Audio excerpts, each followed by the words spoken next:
Montha आँधी नेपाल आइपुग्न नपाई पानी पर्न सुरु भएको छ।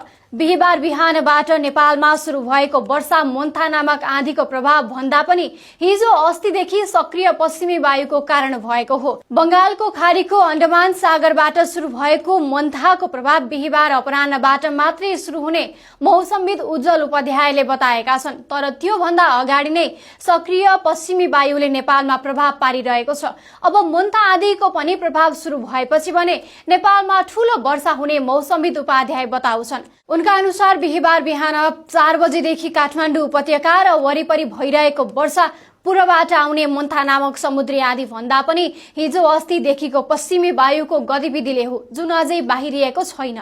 बाहिरिनै बाँकी रहेको यस वर्षा प्रणालीमा मोन्था आँधीको आंशिक प्रभाव मिसिनाले वर्षा अझै ठूलो भएको उनको भनाइ छ।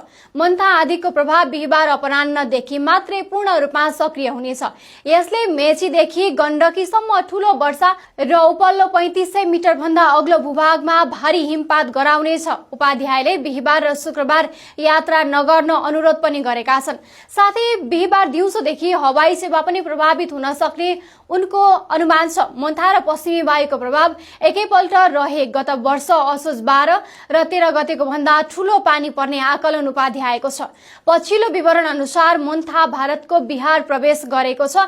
अहिले भारतका दक्षिणी राज्यहरूमा हल्का वर्षा भइरहेको छ। बिहीबार र शुक्रबार बिहार, झारखण्ड, पूर्वी मध्य प्रदेश, छत्तीसगढमा भारी वर्षा हुनेछ। पटना मौसम केन्द्रले बिहारका 25 जिल्लामा 2 दिन भारी वर्षा हुने चेतना दिइसकेको छ।